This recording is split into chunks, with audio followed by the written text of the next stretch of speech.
Saudara-saudariku yang terkasih, salam sejahtera bagi kita semua. Kita semua tentu pernah membaca atau setidaknya mendengar kisah Injil yang menceritakan mengenai Yesus yang menampakkan kemuliaannya di atas Gunung Tabor. Peristiwa ini dibacakan juga pada Minggu Prapaskah. Nah, di dalam peristiwa ini hadir di sana Petrus, Yakobus, dan Yohanes. Sangat bersyukur mereka bisa menyaksikan peristiwa yang luar biasa itu. Nah, di dalam peristiwa itu hadir juga Nabi Musa dan Nabi Elia. Mereka berdua adalah nabi besar di dalam sejarah Keyahudian, di dalam dunia perjanjian lama. Musa adalah nabi yang menuntun bangsa Israel keluar dari tanah Mesir. Ia adalah nabi yang berbicara langsung dengan Allah. Ia mewariskan ketetapan-ketetapan Taurat yang dipegang oleh orang-orang Yahudi sampai sekarang. Elia adalah nabi yang mampu menghidupkan orang yang sudah mati. Akhir hidupnya pun unik. Ia disambar oleh kereta dan diterbangkan ke langit. Tentang dia juga ada nubuat bahwa ia akan tampil kembali untuk mempersiapkan kedatangan Sang Mesias. Yang kemudian dari pernyataan Yesus, orang mengerti bahwa Yohanes Pembaptis itulah Elia. Nah, di atas gunung itu, dalam kebingungan, Petrus berkata, "Baiklah, kami dirikan di sini 3 kemah, satu untuk engkau, satu untuk Elia, dan satu untuk Musa." Tetapi diceritakan awan seketika menyelimuti mereka, dan terdengarlah suara Allah yang menyatakan bahwa Yesus sebagai anaknya yang terkasih, yang harus mereka dengarkan.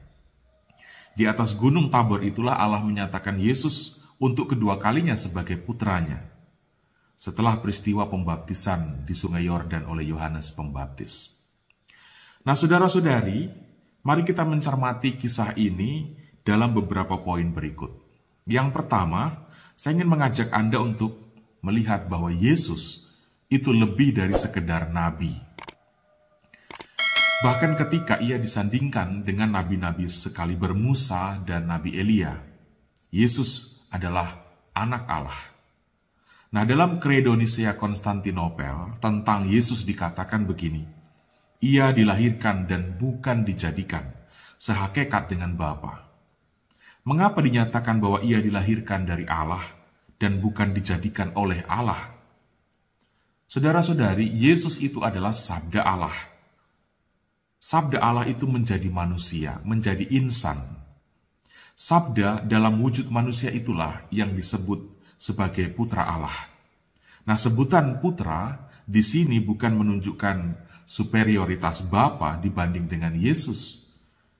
Gelar atau sebutan putra yang disematkan pada Yesus justru hendak menekankan unsur relasi yang hakiki yang tidak bisa terpisahkan dengan Bapa atau dengan Allah itu. Allah tidak bisa dikenali tanpa sabdanya. Artinya Allah tidak bisa dikenali tanpa Yesus. Dan sabda tidak akan pernah terdengar tanpa adanya Allah. Atau Yesus tidak akan pernah kita kenal kalau tidak ada Allah. Yesus adalah sabda Allah yang menjadi manusia. Nah, di dalam kekristenan, sabda itu bukan menjadi tulisan, tetapi sabda itu menjadi insan. Yang kedua, Yesus adalah puncak pewartaan dan puncak dari nubuat para nabi. Kita mengenal ada 3 tugas Yesus, yakni sebagai imam, sebagai nabi, sebagai raja. Nah, imam itu menguduskan, nabi itu mewartakan, dan raja itu melayani. Nah, kehadiran Yesus ini sangat berbeda. Yesus mewartakan sabda Allah, yang membuat orang tidak mungkin melakukan sabda itu kalau tidak terikat pada dirinya. Ya, karena dia itulah sang sabda Allah itu sendiri, yang mengaku diri sebagai pelaku firman Allah, tetapi hidup tidak dalam kesatuan dengan Yesus Kristus. Bisa jadi, ia sebenarnya sedang hidup dalam firman yang bukan berasal dari Allah. Jika ada pewartaan yang tidak mengarah pada Yesus, jika ada pewartaan yang tidak mendukung pewartaan Yesus, atau jika ada pewartaan yang bertentangan atau yang menentang pewartaan Yesus, saudara-saudari, jangan dengarkan itu. Allah sendiri berkata, "Inilah putraku, dengarkanlah dia." Yang ketiga, saya ingin mengajak Anda untuk melihat hubungan antara Gunung Tabor dan Bukit Golgota. Di Gunung Tabor, Yesus memperlihatkan kemuliaannya. Dan di situ, dalam peristiwa yang penuh kemuliaan itu, Allah menyatakan identitas Yesus sebagai putranya. Dan di atas Bukit Golgota, kepala pasukan dengan tegas menyatakan dan menyebut Yesus sebagai putra Allah. Ketika melihat wafat Yesus di kayu salib sedemikian luar biasa, kepala pasukan itu berkata, "Sungguh orang ini adalah anak Allah." Nah, pernyataan Allah mengenai Yesus sebagai putranya di Gunung Tabor, rupanya hendak dimaksudkan bahwa peristiwa penyaliban memuat unsur kemuliaan Yesus sebagaimana kemuliaan yang tampak di atas Gunung Tabor. Peristiwa penyaliban itu bukan meruntuhkan identitas Yesus sebagai Dia yang mulia dan sebagai Dia yang adalah anak Allah. Peristiwa penyaliban di Bukit Golgota justru semakin menegaskan kemuliaan dan identitasnya. Dan peristiwa kemuliaan di atas Gunung Tabor itu menjadi kisah yang mengantisipasi peristiwa di Bukit Golgota. Supaya apa, saudara-saudari? Supaya para murid termasuk kita tidak kehilangan pesona saat berhadapan dengan Yesus yang menderita dan wafat di Bukit Golgota. Yang keempat, saya ingin mengajak Anda untuk menyadari mengenai bahaya dari sinkretisme agama.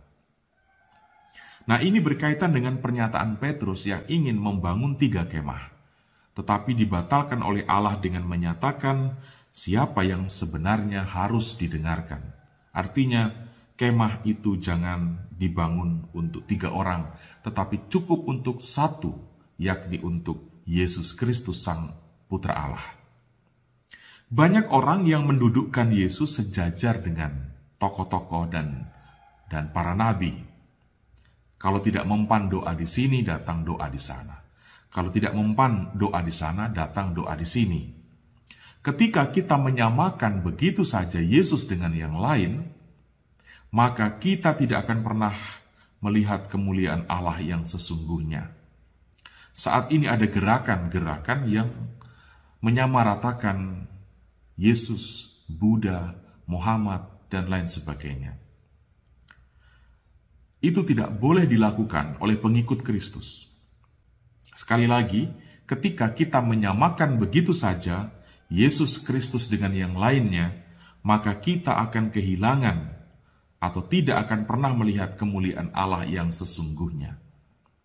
Mengapa begitu, saudara-saudari? Sebab orang tidak akan pernah mendengarkan dan tidak akan mentaati Yesus lebih kuat daripada yang lainnya. Ketika Yesus tidak sungguh didengarkan dan ketika Yesus tidak sungguh ditaati, yang terjadi adalah kita akan kehilangan jejak Allah yang sebenarnya. Kita kehilangan wajah Allah yang sebenarnya. Hanya saat mendengarkan, hanya saat melakukan perintah Yesus, maka kita mengalami Allah. Itulah tadi yang saya katakan, Yesus Kristus itu menjadi puncak dari nubuat para nabi. Karena apa? Orang tidak pernah mungkin bisa menjadi pelaku firman Allah kalau dia hidup terpisah dari Kristus. Dan Yesus menegaskan itu juga. Orang harus tinggal dan menyatu dengan Dia, baru bisa sungguh-sungguh menjadi pelaku sabda Allah. Nah, sebagai catatan tambahan, saudara-saudari, mengapa kisah ini dibacakan juga pada Minggu Prapaskah? Maksudnya adalah supaya kita tidak kehilangan pengakuan iman. Sekalipun kita mendalami penderitaan, merenungkan kematian Yesus, namun kita tahu bahwa Yesus yang menderita, Yesus yang wafat adalah Dia yang sungguh-sungguh putra Allah. Dengan begitu kita akan satu suara dengan kepala pasukan dengan berseru, sungguh orang ini adalah anak Allah, sungguh orang ini adalah orang benar. Saudara-saudari, Demikian beberapa hal yang ingin saya bagikan dalam permenungan kali ini menyangkut Yesus yang menampakkan kemuliaannya di atas Gunung Tabor yang dibacakan pada Minggu Prapaskah. Tuhan Yesus memberkati kita semua.